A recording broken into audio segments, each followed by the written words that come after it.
Welcome to Crosspointe. Welcome to Crosspointe. Welcome to Crosspointe. We are an inclusive faith community seeking to live out the loving, just, and generous way of Jesus.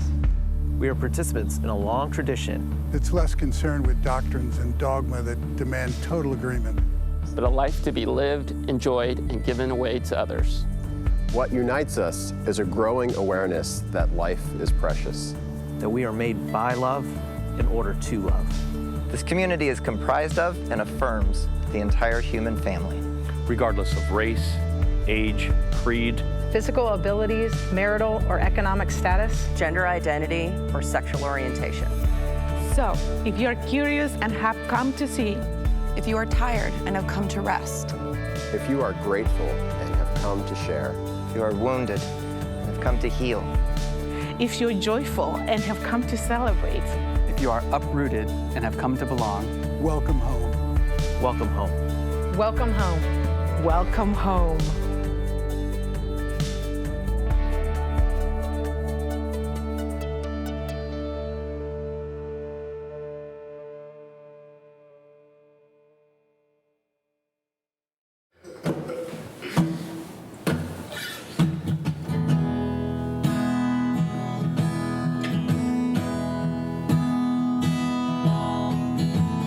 No matter how you play the game, no matter what you try to tame, no matter how you run from change, or you can't stay the same. No matter how you use the stage, no matter if you ravage and rage, no matter comfort, no matter pain, all you can stay the same.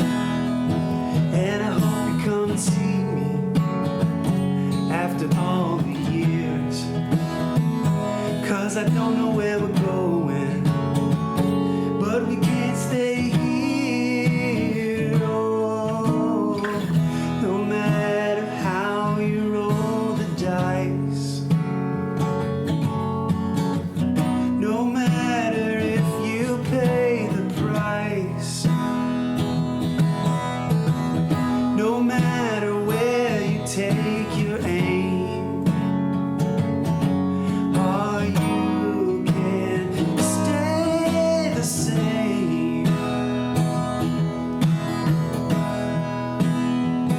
And I hope you come and see me after all the years, when it's all behind us and there's nothing left to fear. Oh, when it's all behind us and there's nothing left to fear. When it's all behind us and there's nothing left to fear. No matter where you pitch your tent, no matter how you pay the rent, no matter where you lay the blame, all you can stay the same. All you can stay the same.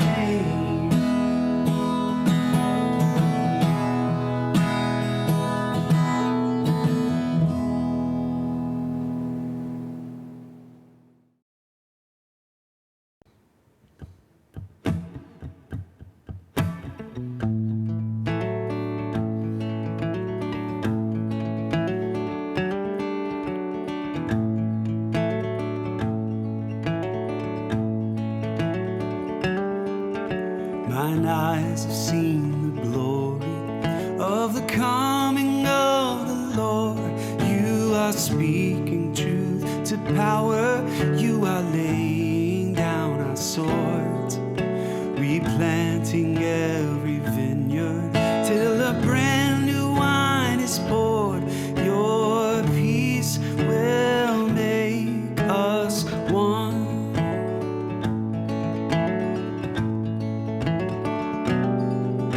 I've seen you in our home fires, burning with a quiet light.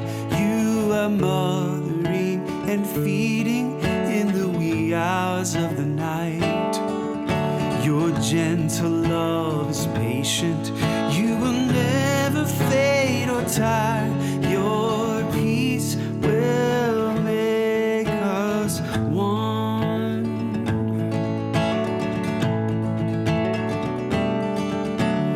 Glory, glory, hallelujah. Glory, glory, hallelujah.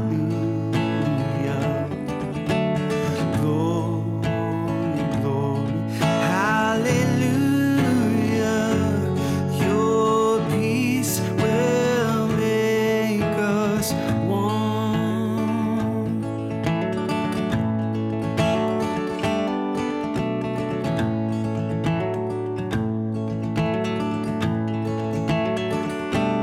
In the beauty of the lilies, you were born across the sea with a glory in your bosom that is still transfiguring, dismantling our empires till each one of us is free. Your peace will make us one.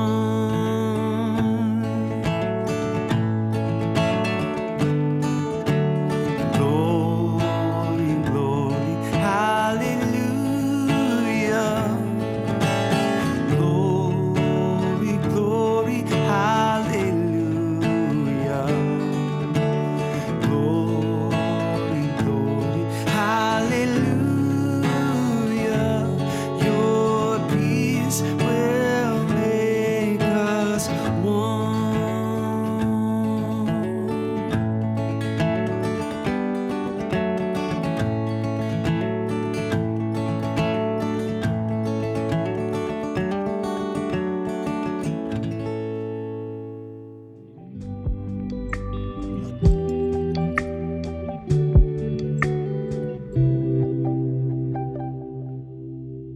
Hey, Crosspointe. Today is a unique Sunday. I don't have a typical sermon or teaching for you today, but as we mentioned last week and via email to everyone earlier in the week, I want to take some time today and remind us about who we are as a community and why it matters.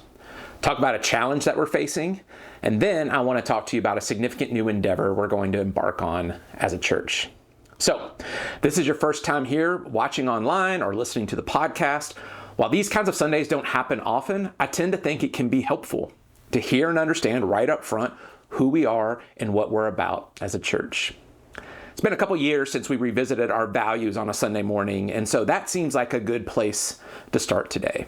You can find these on our About page on our website. It goes like this. While acknowledging that all of these values are best discussed in respectful, nuanced conversations within a community that chooses to believe the best about one another's intentions, we are a faith community who fully affirms the equality and participation of the entire human family, regardless of race, age, creed, physical abilities, marital or economic status, gender identity, or sexual orientation. As necessary, take sides when issues of human equality and justice are at stake. Seeks to be rooted in the teachings and tradition of Jesus, while also being gladly willing to learn from the wisdom of other faith traditions. Discusses honestly the collection of sacred literature in the Bible within all its various genres and historical, cultural, literary context, and tries to find our stories and the stories preserved there. Believes that Jesus' core teaching of love your neighbor as yourself should be the core of all we do.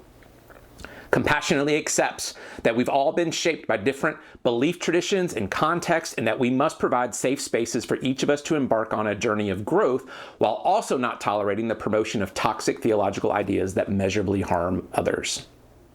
Rejects in our teaching the idea of eternal bodily torture in a place called hell, as it is counter to love and remarkably never is found in Jesus' teachings. Doesn't align with partisan politics, but will actively speak out and work against injustices and systems that oppress people in creation. Values music and artful expressions as ways to both inspire and challenge our normal paradigms and help us emotionally connect with all and with each other. Embraces science as a tool of discovering truth and for adding rather than taking away from our sense of wonder. Believes that curiosity, questions, and doubts are all necessary in an authentic faith journey. Humbly and thoughtfully changes its mind with better understanding, knowing that doing so carefully and with grace is far better for us all than the stubborn refusal to see things anew. So those are the values that guide us. And I want to be really clear. I'm incredibly proud of who we are together. I think it matters. I think us being us makes a difference. For example, recently someone wrote us a kind Google review where they said this: I don't consider myself a Christian, but I like going to this place because it exudes and talks about all the awesomeness of Jesus. Radical love, accepting everyone for who they are, helping those in need. And they stay away from all the things I don't like about a lot of churches. Finger pointing, judging, not accepting people who are different. I often leave their services feeling better than when I did when I came in. Appreciate this place. It's tough to get a better compliment than that from someone. I mean, someone who doesn't consider themselves a Christian essentially says, I like being a part of this church community and feel better when I'm there because it exudes and talks about the awesomeness of Jesus, loves people the way Jesus modeled, and doesn't involve itself with toxic religious practices that harm people. Friends, it just doesn't get much better than that, honestly, from a review standpoint. And I hope you notice the feedback there is about the entire community. It's not focused on any one individual who's on a stage or someone with an instrument or someone with the microphone and their particular style. It's just focused on the community, who we are, what we do together, and how we show up in the world. And Crosspointe, each of you are a part of what makes this church community what it is and how we show up in the world together.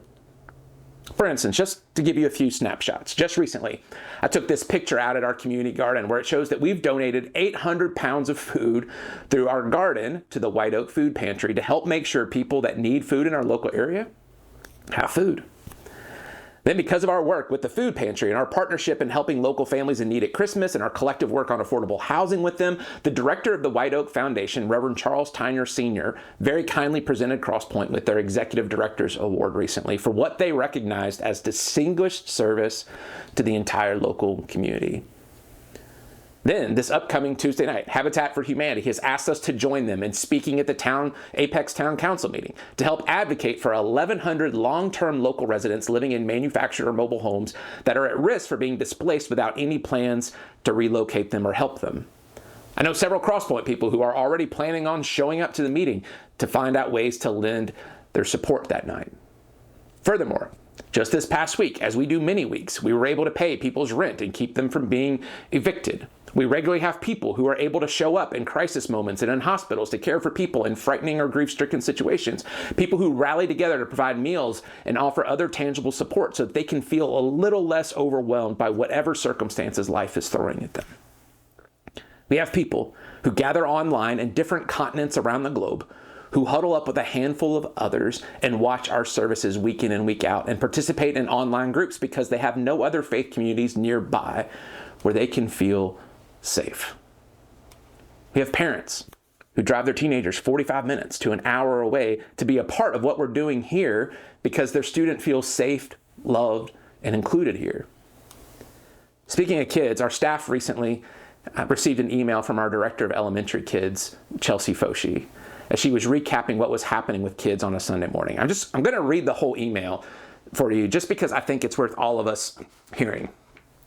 She writes this: I had the privilege of telling the story of Mary Magdalene and Jesus' friendship to our K through third graders today.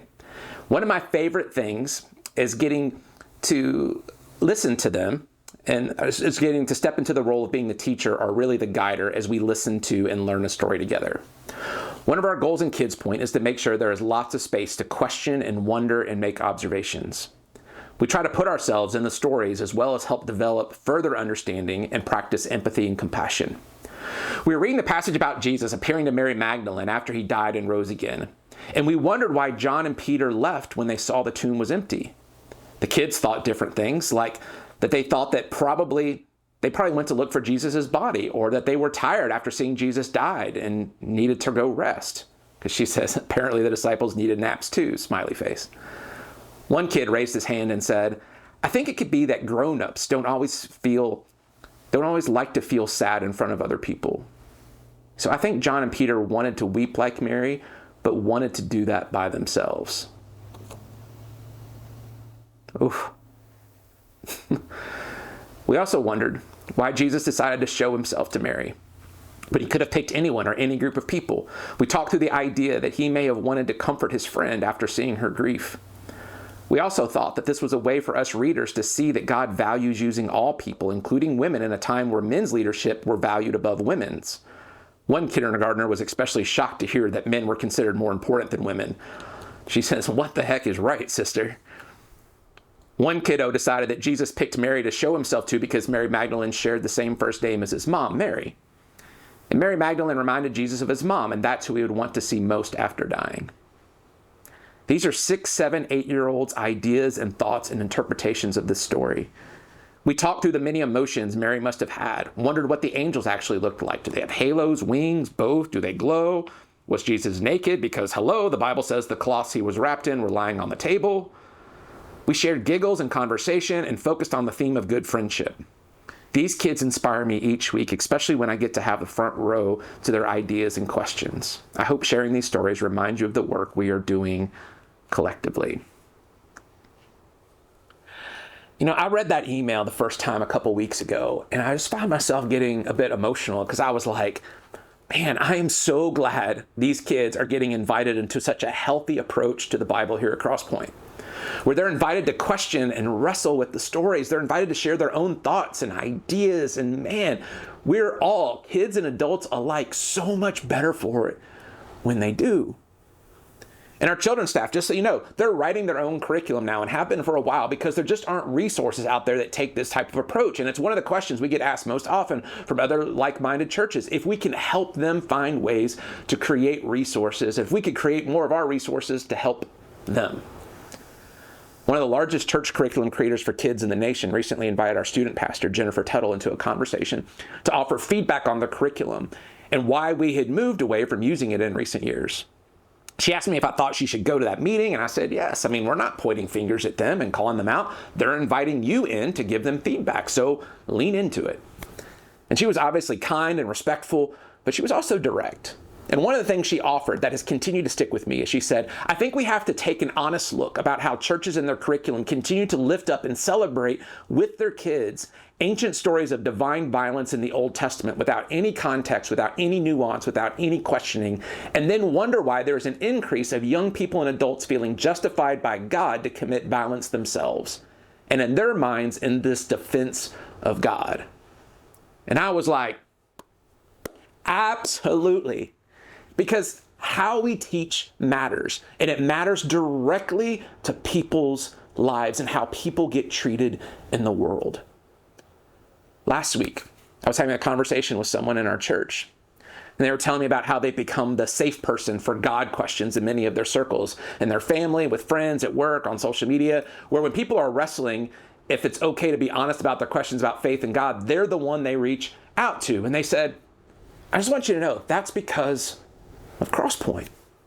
This community, they said, has transformed my life and my family's life, the way we think, the way we see people, the way we see God, and we're so much healthier for it. And the reason we become that safe place is because of Crosspointe. And then he offered this last bit of encouragement when he said, Crosspointe is having an impact on many more people's lives than any of us can really know. And I don't think I had considered that aspect of who we are together before. I mean, I hear similar stories a lot. Many of you are those same safe people for others in your life, and that is such a gift. But I don't think I had taken the time to connect the dots to the role that all of us together as Crosspointe plays in that ripple effect. All of that to say, who we are and what we're doing in the world is unique. It's important, and it matters. pastor in another state who follows us online reached out to me recently and asked, do the people at Crosspointe understand how unique and special you guys are as a church? How rare you are in the world right now and how much it's needed? And my answer was, no, I don't think so. And if I try and tell them, I don't think they really get it, because it can kind of feel like when you're a kid and your parents tell you how funny or cool or good looking you are and you just kind of roll your eyes because you're like, they have to say that, they're my parents. And it can kind of feel like that. And so it's a bit weird and I get it. But who we are together and how we show up in the world is making a difference, and a bigger difference than most any of us realize. Which brings me to a challenge that we're facing as a church community right now, and it has to do with finances. Now, I'll say up front, I don't like talking about finances. If you've been here a while, you know that about me. And it's because we've all seen a long history of some church leaders manipulating people in regards to money, using guilt, using Bible verses out of their context, using fear and threat to get people to give. And then we see some of those TV preachers who are funding their massive mansions and private jets, and it makes our stomachs turn. Now, that's not the majority of church leaders. It's really not. But it's the stories that we often hear. And so in my mind, I'd prefer to stay as far away from any of those associations as possible. And so it's more comfortable not to talk about money much at all. And yet, we're a completely independent, non-denominational church and nonprofit that functions solely off the financial contributions from those of us who choose to contribute money into Crosspointe. That's just the reality. There's no denominational headquarters paying any bills, nobody else but us. Just those of us who participate in and believe in who we are together as a church and believe it matters. So therefore, we all have to push through the awkwardness and talk about it for a moment. And my default has always been just to share this kind of thing with everyone. Not hold special separate meetings for certain people, but just kind of lay it all out there for anyone who associates, participates, and cares about Crosspointe. Here's the thing. All the data all across the country backs this up. It's way easier for churches to raise money and get funded when it's presented as you giving money as a sign of your commitment and devotion to God and to the Bible. And by giving money, you're doing all that you can to keep people from burning in hell forever. After all, what more important thing could you spend your money on? And not only that, you'll receive some type of future material blessing back in return because, as the rhetoric goes, you can't outgive God. Now, that's a summary of the different approaches, but it usually falls into one of those categories. And when you think about that logically, that kind of motivational strategy can certainly be compelling. And the thing is, for many churches who take this approach, it's not them being dishonest. It's really not. It lines up with the way they see faith and God, and I get it. But for a church like ours, who doesn't approach faith this way, where in all honesty, there's no way we can reconcile a Jesus who says everything about God's heart can be summed up by love your neighbor as yourself, even your enemies. And then that same Jesus doesn't live out his own core teaching and value to the point where he would torture people forever that he would deem as enemies because they came to different conclusions about faith for whatever reason. We can't reconcile that. That would be a completely different Jesus, and frankly, not someone whose character is worth trusting. And the thing is, we don't believe the way of Jesus operates with guilt, manipulation, fear, or threat. Jesus models a way centered around love. And one relational truth that exists is, for any of us, you can either love people or try to control people. You can't do both. You have to pick one. And things like guilt, manipulation, fear, and threat are all tools to try to control people. Yet, for people that want to see church communities like ours thrive in the world, ones that focus on things like radical love, inclusion, equality, gender, racial and economic justice, generosity, honestly wrestling with the Bible and inviting conversation around it, the cultural stereotype is the folks participating in these kinds of things prefer to give hugs, not funds. That's kind of the joke, the stereotype. And the thing is, that's a stereotype for a reason. But some of it is also appropriate skepticism based on what a lot of us have seen or experienced in our past. And I get that, I really do. But there also comes a point where we accept, if we experience and recognize the value of this community, then if we're able, we fund it. Now, to be clear, we've countered that stereotype as a church for years now. And as a result, Crosspointe, and I hear this on a regular basis, our church existing and doing what we do gives hope to a lot of others that a different, better, healthier way forward is possible for faith communities like ours. So I want to make sure that's really clear. But what's also as clear is for about a year now, we've struggled to keep up from a budget perspective. And even though our attendance has remained steady since we came back in person after the pandemic, our financial contributions have steadily decreased. About a year ago, I shared with everyone when the gap between our budget and income had reached about 30%, and many of you responded, and by the start of the new year, we had closed that gap to 3%, which was awesome. But then steadily over the past 9 months, that gap increased again. And so we did what wise people do in those moments. All of our leaders made cuts to live within our means. We came into a new fiscal year in August, and we made cuts again to the budget to get as thin as we could at the time. But after 1.5 months, we're already about 25% behind in terms of income to budget. For context's sake, to fund all that we currently do, our budget is right around $29,000 a week as a community. Now, here's the thing. By no means is this me hitting the panic button. Our leaders and our board have done a great job through the years, making cuts when needed and putting money away in savings that can carry us through shortfalls when they occur. But this has been a consistent trend for about a year, and so we can't ignore reality. We have to face it and collectively make some decisions. And so we laid out a plan recently to all of our leaders and said, okay, here's the steps. Number one, I'm going to share with everyone today where things stand and give the community a chance to respond. Throughout Crosspointe's 27 years of existence, Crosspointe has had a long history of responding when asked to. So that's where we'll start. That's what part of today is. And then two, we'll reevaluate things and the status of things in January and make sure, just like any family budget has to do, that we're operating within our means. And all of us as leaders will make decisions from there, even if they're hard decisions and decisions we prefer not to make around staffing. We'll look at all the options and make decisions from there. So with all that said, as plainly as I can, to those of you who already fund Crosspointe on a consistent basis, thank you. It's what fuels everything that happens to this community. Now, if you're able and want to contribute more, please do. If you don't contribute financially, and you're able and willing to, and you get something out of this church community, and you believe in the work that we collectively do, that it matters in the world, I'm asking you that you would help to fund it. And to be clear, I'm definitely not asking you to put giving to Crosspointe above any of your own basic needs. Sincerely, not asking that, never would ask you that. Again, this is if you're able and willing, and you think this community has value and is worth it. Personally, I think it's worth it. To have a community that exists where we can be a part of the kind of stories I just shared earlier and get to tackle significant and important work together that has ripple effects far beyond us, I think it's worth it. And as many painful stories some of us have heard or experienced with churches in our past, I still don't know of another organization, when it's healthy, that can help people in so many different, holistic, and profound ways.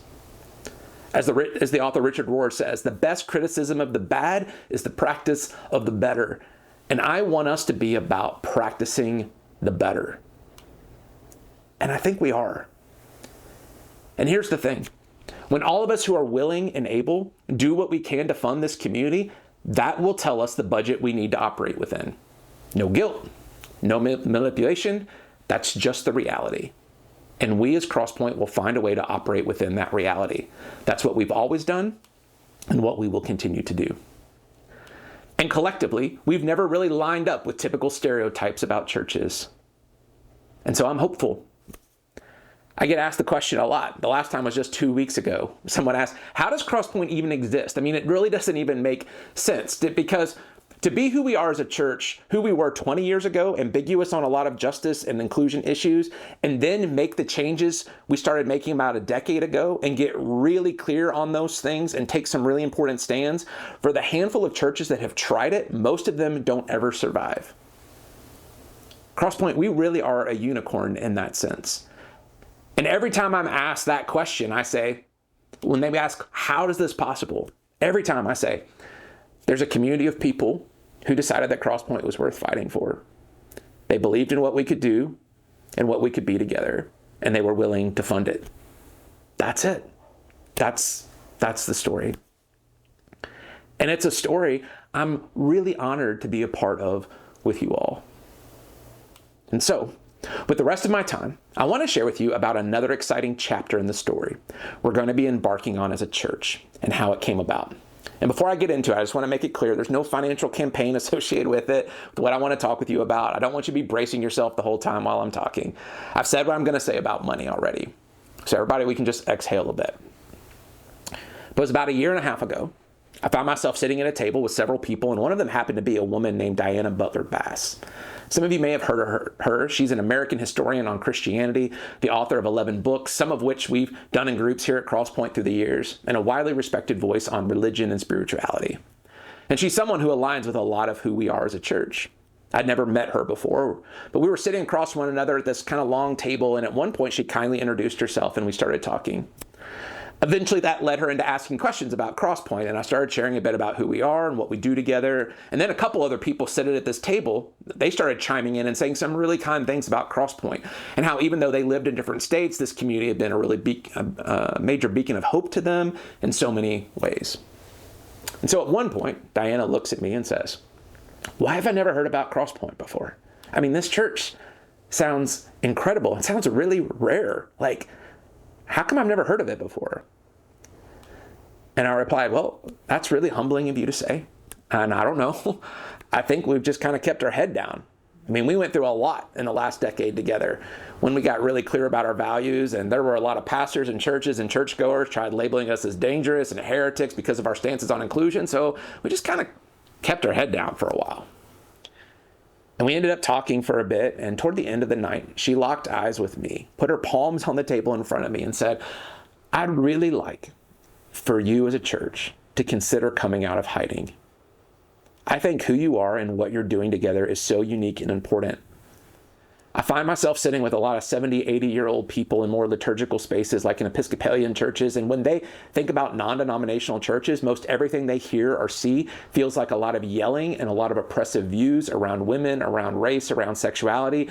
And since those are often the loudest voices, they're losing a lot of hope for the future of faith conversations. And I really do think Crosspointe could potentially play a key role in helping to bring people together across various spectrums.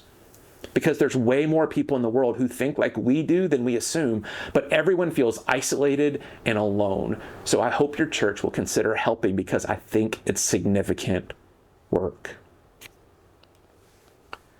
I sat there for a moment trying to process, and those words still are very much ingrained in my mind, because her words and her tone were tender, but they were firm. And what I said in return was, "Again, that's really kind of you. Thank you. For what it's worth, I don't think we've been hiding. We've been keeping our head down, and I think there's a difference, but still, thank you. And all I can say is we'll definitely consider it if there's ways we can be helpful in bringing isolated people together." So I come back and I share that conversation with our board and our staff, primarily as a means of encouragement, because there was no additional concrete ideas in front of us, and so we just carried on with what we were already doing. About 6 months later, some of you may remember, we had a wonderful preacher and psychologist and professor come to teach at Crosspointe named Dr. Shaniqua Walker-Barnes. While she was here in town, she and I got to spend a couple hours together, and toward the end of our conversation, she said, "Here's the reality. Right now in our culture, the voices, platforms, and faith organizations that lead with fear and threat, that are systematically trying to exclude and devalue certain people, the reality is they're very well funded, very organized, very strategic, and very intentional. We see it every day in our culture. But the voices, platforms, and faith organizations that are trying to push against that are trying to lead with love, a passion for justice and peacemaking, the reality is they are not well funded, they're not organized, they're not very strategic, and they're not very intentional. Everyone feels pretty isolated and alone." And then she said, "I'm wondering if Crosspointe could consider helping with that, and helping all these people not feel so isolated and alone, and finding ways to bring people together to do more good and have a more influential voice in the world." So I took that in for a moment, because I have so much respect for Dr. Walker-Barnes, and simply said, "Thank you. That's incredibly kind of you to think of our community, that we could help with that. I'd say we're open to helping any way we can, but we just don't know what that looks like right now. We're listening, we're open, And yet for now, we'll just keep trying to do the best we can with what's right in front of us. So in a similar way as before, I shared this conversation with our board and our other leaders, and there was a collective sense that it felt like something was in the air, but again, we weren't sure what, if anything, that could actually be. Still, what was clear was that there was still plenty of important things right in front of us. So we just kept doing what we were doing. Fast forward a couple months later to January earlier this year. A woman named Sarah Bessie reached out and asked if we could talk. I'd never met or spoken with Sarah before, although I was very aware of who she was. Sarah's the author of several best-selling books, including a New York Times bestseller. She's co-founded an annual conference that we as Crosspointe have participated in previously called Evolving Faith with her dear friend and fellow author Rachel Held Evans back in 2017. And so Sarah and I ended up meeting, and ultimately she asked, would Crosspointe consider taking over the leadership of Evolving Faith? So a little context about Evolving Faith. Sarah and Rachel started Evolving Faith because they found themselves wrestling with the same ideas we've wrestled here with at Crosspointe. What if a healthy faith is one that has room to evolve and mature and believes the table we've all been invited to is way bigger than what many of us previously assumed or maybe were told? So about 7 to 8 years ago, Sarah and Rachel were both writing about these ideas and wondered if similar-minded people would enjoy gathering together and spending a couple days in the same space so they could connect with one another. They put out an invitation online, secured a retreat space here in North Carolina, and thought it would be incredibly successful if 150 people showed up. Much to their surprise, 1,500 people showed up, including a handful of Crosspointe people, and it quickly became clear to Sarah and Rachel that this shouldn't just be a one-time thing. And out of that, Evolving Faith was born. Sarah, Rachel, and another friend, Jim, started to dream about what an ongoing type of conference and community could look like. Not long after that, they invited our dear friend and teacher, Jeff Chu, to join them as leaders. And then suddenly and tragically, as some of you know, Rachel Held Evans passed away in 2019. They struggled with the idea of moving on without Rachel, but ultimately decided to keep the conference and the community going. Today, Evolving Faith has grown into a global community. They have sought to be known by what they're for more than what they're against. They've strived to lead with voices of love and hope in the world. A lot of people that have felt out of place are not welcomed in certain faith and religious structures, but that are still compelled by the way and life of Jesus, have found a place to belong within the Evolving Faith community. Their stated mission is Evolving Faith exists to cultivate love and hope in the wilderness, pointing fellow wanderers and misfits to God as we embody resurrection for the sake of the world. Their annual conference has hosted leaders like Sarah Bessie and Jeff Chu, but also others like Brian McLaren, Will Gaffney, Winnie Varghese, Shaniqua Walker-Barnes, Barbara Brown-Taylor, Michael Curry, Jen Hatmaker, Pete Enns, Joyce Del Rosario, Kate Bowler, Nadia Bowles-Weber, Amita Brown, Tanya Barlow, Danya Ruttenberg, and dozens more. Some of you may be familiar with some of those names. Many of you may not be. But they're all authors and teachers and leaders who share and are trying to advocate for similar values in the world as Crosspointe. Numbers-wise, they have more than 12,000 people in their online community from over a dozen different countries. About 20,000 people subscribe to their email list. They have about 60,000 social media followers and a podcast that has been downloaded over 1 million times and thousands who attend their annual conference. And so when Sarah reached out, she expressed that for a while, she had been experiencing an unmistakable draw towards a quieter season of life within her own family. She and her husband, Brian, have 4 kids still at home, and she wanted to be more present for them, as well as focus more on her primary vocation as a writer. But she cared deeply for the Evolving Faith community and wanted it to be in the hands of people who shared similar values and who would help shepherd and care for the people within it now and those who may find it in the future. She had heard about Crosspointe through her close friendship with Jeff Chu, and I guess Jeff had some very kind things to say about all of us. And so that's what prompted her to reach out, and it's what started the conversation. So there were some natural hesitancies with myself and our leaders as we started to sit with this and try to discern if this was something we wanted to step into. We're not a community that says yes to every opportunity. In fact, it's quite the opposite. We say no to a lot. And we knew if we stepped into this, it would bring more attention on our community. And yes, that could increase our ability to do more good in the world, but it also comes with the shadow side of opening ourselves up to more criticism. And I think that could make anybody pause. And yet personally, I couldn't shake the conversations over the past 1.5 years, specifically the ones with Shaniqua Walker Barnes and Diana Butler Bass. And the repeated theme I've heard from people with similar hearts as ours for really the past decade of people feeling isolated and alone and disillusioned with the louder and louder voices that seem to be hijacking our faith tradition and weaponizing it against people for the sake of power and control. And wishing and hoping some group of people would step up in a broader way to do something about it, to bring these healthier voices together. But then over time it became, what if rather than continuing to wish and hope for other people to step up and do something, what if we just determined, okay, we'll give it a shot. Again, this wasn't an opportunity we sought after or went looking for, but we couldn't ignore the seemingly sacred echoes that had been occurring in recent years, and it finally became, we're being asked to help. And if there's even a possibility that we could potentially help, then it's worth trying. So ultimately, our collection of leaders on our board and our staff said yes.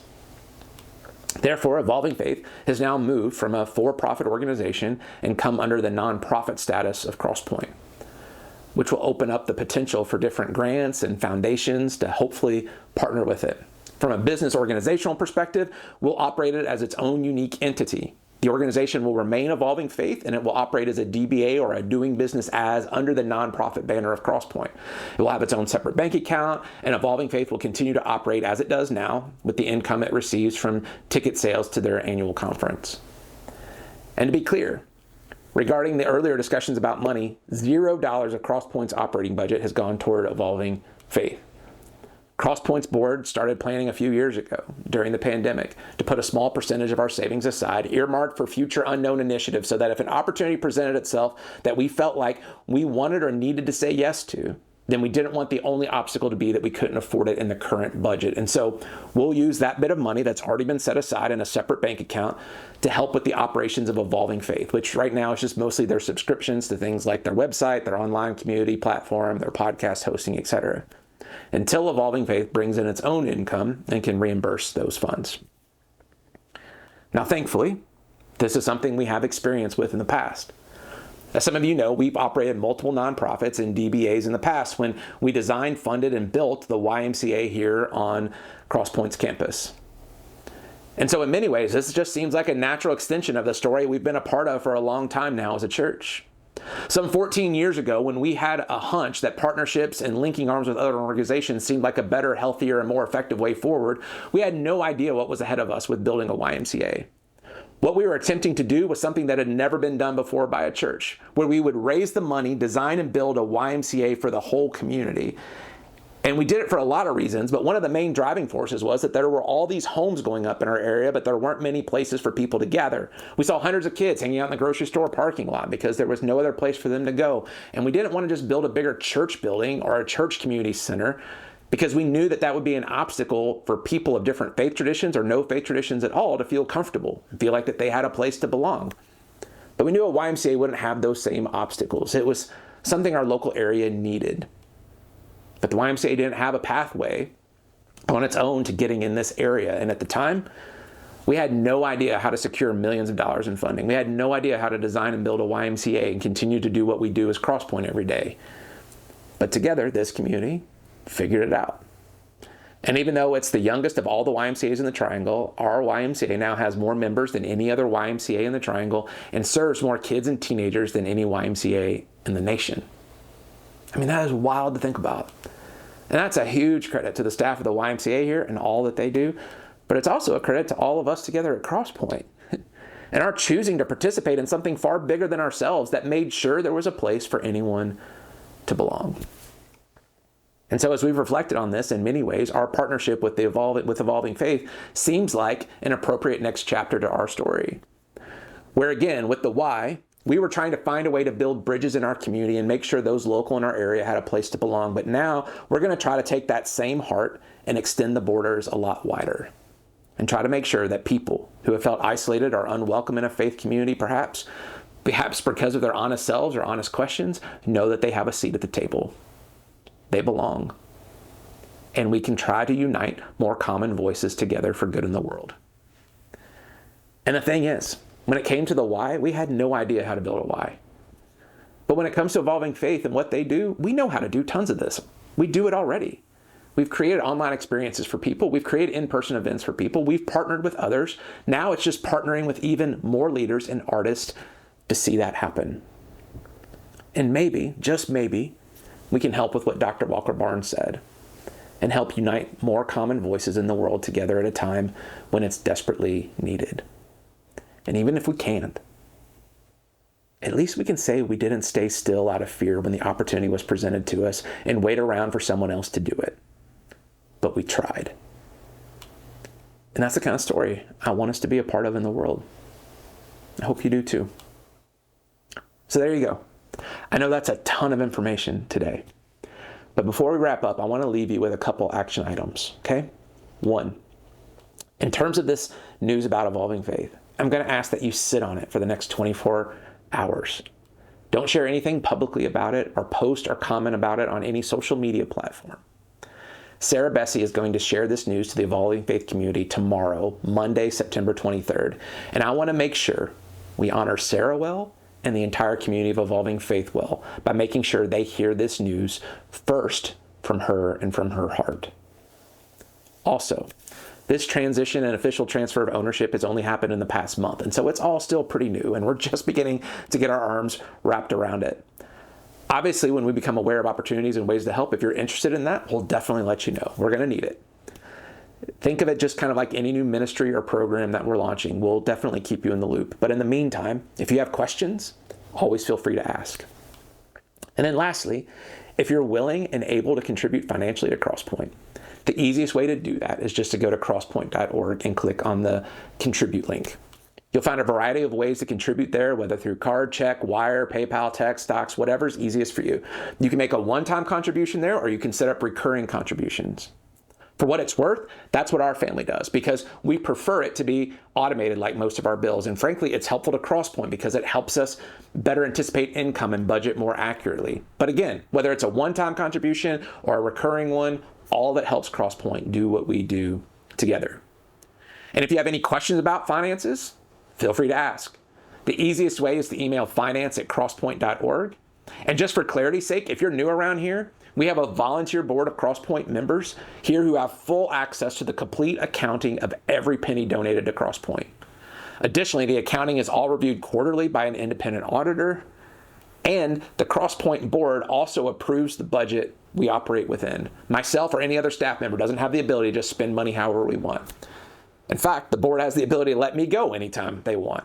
I just say all that because sometimes churches are set up where the lead pastor or senior pastor has all this unchecked control. I just want to make sure it's clear that that is absolutely not the case here at Crosspointe. And I get that may be a weird place to wrap things up with, but in a way, I hope it puts an emphasis on that this community that we're a part of, that it's not just something we consume from, but it's something we all participate in to make it what it is. Crosspointe, I'm honored to be a part of this story with you. Thanks for your time today. You're loved.